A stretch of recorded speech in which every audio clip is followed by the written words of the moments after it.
दोस्तों आज मैं इस वीडियो में बताने वाला हूँ वेरोनिका की सच्ची डरावनी कहानी के बारे में। तो वीडियो पर अंत तक बने रहें क्योंकि आज का वीडियो बहुत ही मजेदार होने वाला है। ईयर 1991।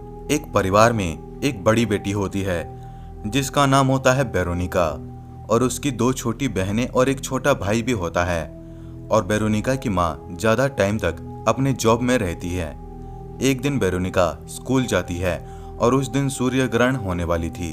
उसके बाद स्कूल में टीचर कहने लगती हैं कि पहले जमाने में सूर्य ग्रहण के दिन लोग बुरी शक्ति को बुलाते थे और वो उनसे अपनी काम करवाते थे। और उसके साथ साथ टीचर ये भी कहती है कि सूर्य ग्रहण के दिन हम किसी भी आत्मा को बुला सकते हैं। उसके बाद वेरोनिका अपनी दो दोस्तों के साथ छुपकर स्कूल के बेसमेंट में चली जाती है। वो अपने साथ एक ओहिजा बोर्ड को भी ले जाती है जिसे वो अपने पिता की आत्मा को बुला सके।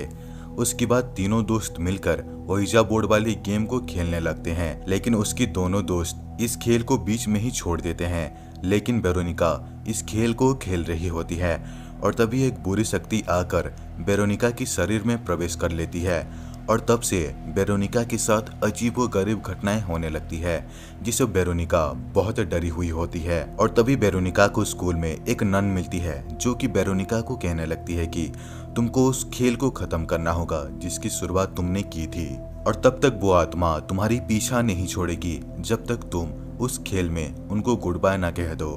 उसके बाद वेरोनिका इस खेल को खत्म करने के लिए अपने दोनों दोस्तों के पास जाती है, लेकिन वो दोनों वेरोनिका की मदद करने से मना कर देते हैं क्योंकि वो दोनों उस खेल से बहुत डरे हुए होते हैं। और उसके बाद वेरोनिका उस खेल को अपने भाई बहनों के साथ खत्म करना चाहती है। उसके बाद वेरोनिका घर के सारे दरवाजे को बंद करके घर के अंदर अपनी भाई बहनों के साथ उस भूतिया खेल को शुरू करती है और वो उन बुरी शक्तियों को गुड बाय कहती है। लेकिन वो बुरी शक्तियाँ वेरोनिका को गुड बाय कहने से मना कर देते हैं जिसे वेरोनिका बहुत डर जाती है। और तभी घर में रखी मोमबत्ती अपने आप बुझने लगती है और घर के सारे लाइट्स भी ऑफ हो जाते हैं। और तभी घर के अंदर एक काला साया दिखाई देता है जिसे देखकर सभी बहुत डर जाते हैं।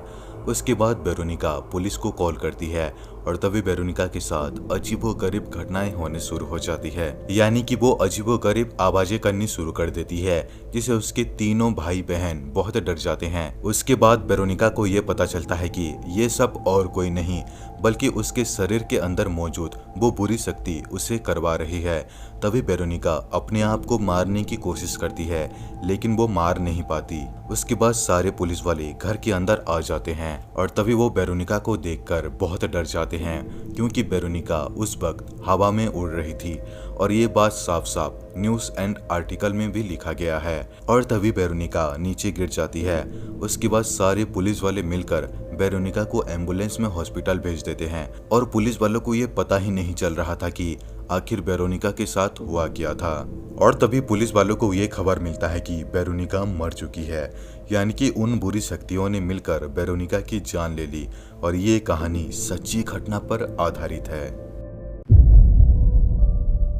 अब मैं आपको बताऊंगा वेरोनिका की सच्ची डरावनी घटना के बारे में। एक छोटे से शहर में एक छोटी सी परिवार रहा करती थी जिसमें स्टेफिना नाम की एक लड़की और स्टेफिना के मम्मी पापा और भाई बहन रहा करते थे।